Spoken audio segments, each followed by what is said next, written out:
வணக்கம். இது ஐபிசி தமிழின் பிரதான செய்திகள். முதலில் தலைப்புச் செய்திகள். கபில சந்திரசேன மரண வழக்கு FBI வசம் ஒப்படைக்கப்படும் கைபேசி. வவுனியா மாநகர சபை தொடர்பில் உயர்நீதிமன்றத்தின் உத்தரவு. 26 நகரங்களின் அபிவிருத்திக்கு புதிய அத்தியாயம் ஆரம்பம். பஸ் கட்டணங்கள் அதிகரிக்கப்பட மாட்டாது, மானியம் கோருகிறது பேருந்து உரிமையாளர் சங்கம். இலங்கையில் முதன்முதலாக கண்டுபிடிக்கப்பட்ட ஆயுதம். நீயொரு பைத்தியம், நெதன்யாகுவை திட்டித் தீர்த்த ட்ரம்ப். கென்னியாவில் இடம்பெற்ற விபத்தில் குடும்பஸ்தர் உயிரிழப்பு. உளவு இயந்திரத்தில் சிக்குண்டு இளைஞன் பரிதாப மரணம். வவுனியாவில் சோகம். இனி தொடர்பான விரிவான செய்திகள்.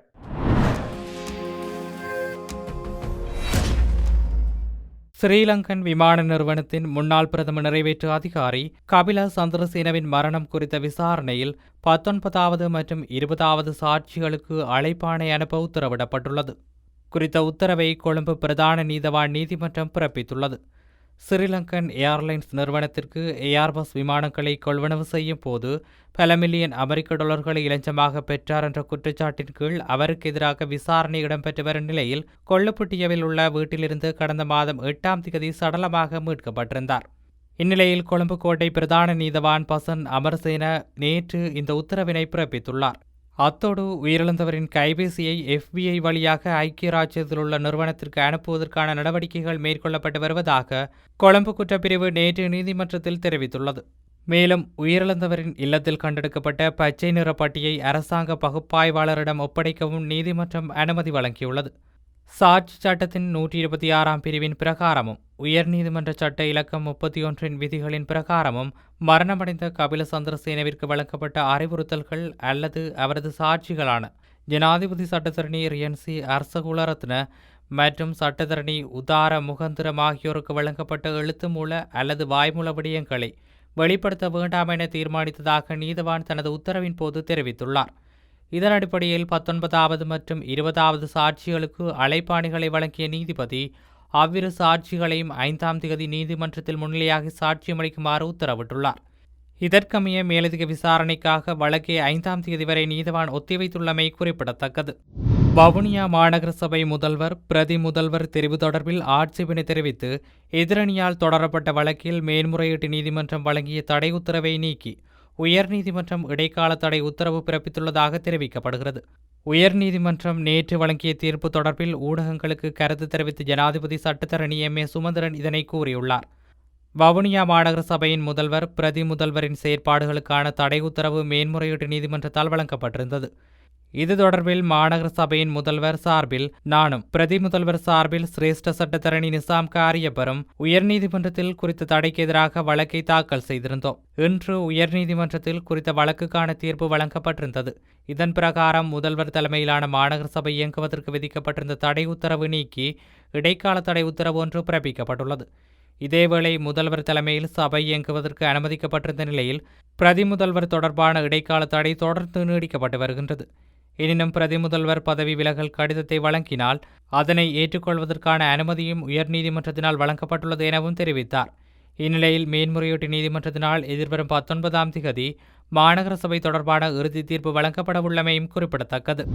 நட்பு நகர வேலை திட்டத்தின் கீழ் 26 நகரங்களை அபிவிருத்தி செய்வதற்காக போக்குவரத்து நெடுஞ்சாலைகள் மற்றும் நகர அபிவிருத்தி அமைச்சர் விமல் ரத்நாயக்கவால் சமர்ப்பிக்கப்பட்ட யோசனைக்கு அமைச்சரவை அங்கீகாரம் அளித்துள்ளது. 2026ஆம் ஆண்டின் வரவு செலவு திட்டத்தின் முன்மொழிவுக்கு அமைய நகர அபிவிருத்தியில் அதிக கவனம் செலுத்தப்பட்டுள்ளதுடன் அதன் கீழ் நட்பு நகரம் எனும் பெயரிலான அபிவிருத்தி வேலை திட்டம் ஒன்றை அமல்படுத்துவதற்கு முன்மொழியப்பட்டுள்ளது. பொதுமக்களின் மற்றும் பிரதேச சமூகங்களின் வசதிகள் மற்றும் நல்லாரோக்கியத்திற்கான சிறிய நகரங்களை அபிவிருத்தி செய்தல் எனும் பிரதான நோக்கத்துடன் கூடிய இவ்வேலை திட்டத்தின் மூலம் நாடளாவிய ரீதியில் தேர்ந்தெடுக்கப்பட்டுள்ள 25 நகரங்களில் ஒரு அத்தியாவசிய அபிவிருத்தி பணி என அடையாளம் கண்டு குறித்த பணிகள் 2026ஆம் ஆண்டில் பூர்த்தி செய்வதற்கு எதிர்பார்க்கப்படுகின்றது.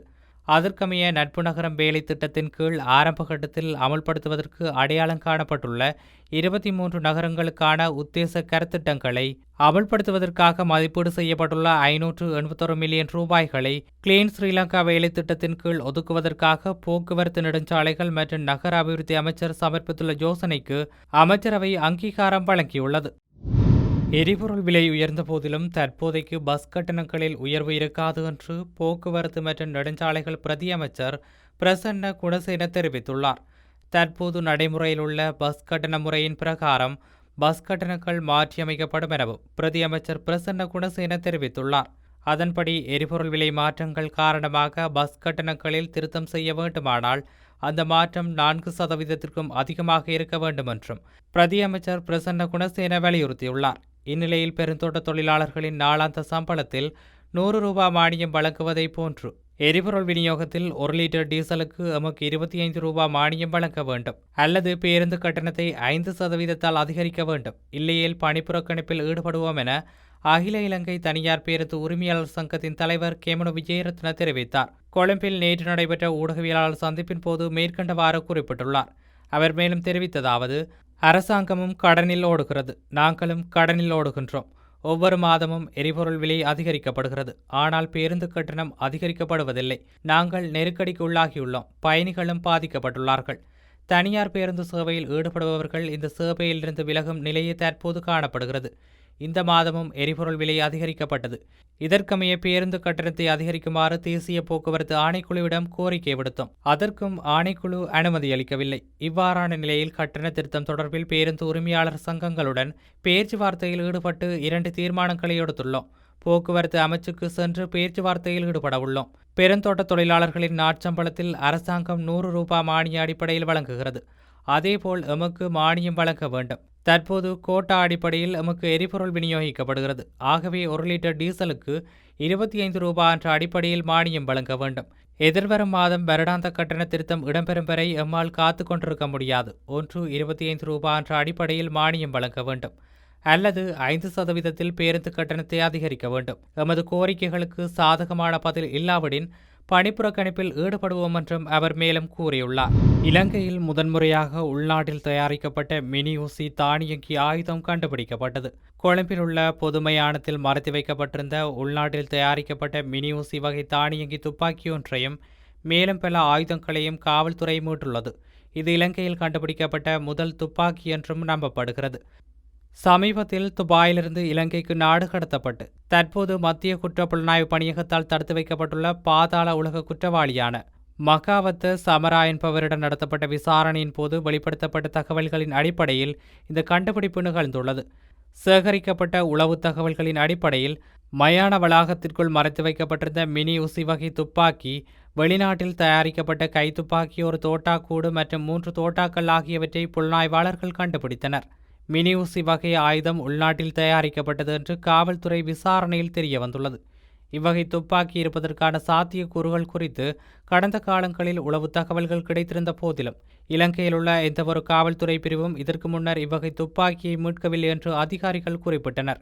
எதிரி குழுக்களை அச்சுறுத்துவதற்காக குற்றக்கும்பல்களால் இந்த ஆயுதம் பயன்படுத்தப்பட்டிருக்கலாம் என்று புலனாய்வாளர்கள் சந்தேகிக்கின்றனர். மத்திய குற்றப்புலனாய்வு பிரிவால் மேலதிக விசாரணைகள் நடத்தப்பட்டு வருகின்றன. லெபனான் மீதான இஸ்ரேலின் மோசமான தாக்குதல் அமைதி ஒப்பந்தத்துக்கு பாதகத்தை ஏற்படுத்தும் வகையில் இருப்பதால் அமெரிக்க ஜனாதிபதி ட்ரம்ப் கடும் அதிருப்தி அடைந்துள்ளதாக சர்வதேச ஊடகங்கள் செய்தி வெளியிட்டுள்ளன. இதையடுத்து அவர் இஸ்ரேல் பிரதமர் பெஞ்சமின் நெதன்யாகுவை தொலைபேசியில் தொடர்பு கொண்டு சரமாரியாக திட்டியுள்ளதாக தெரிவிக்கப்படுகிறது. இந்நிலையில் நெதன்யாகுவுடனான அந்த உரையாடலில் ட்ரம்ப் என்ன பேசினார் என்பது தொடர்பாக தகவல்கள் வெளியாகியுள்ளது. அதில் வளைகுடா பிராந்தியத்தில் அமெரிக்க நலன்களுக்கு நீங்கள் ஆபத்தை விளைவிக்கிறீர்கள் என்று ட்ரம்ப் குற்றம் சாட்டினார்.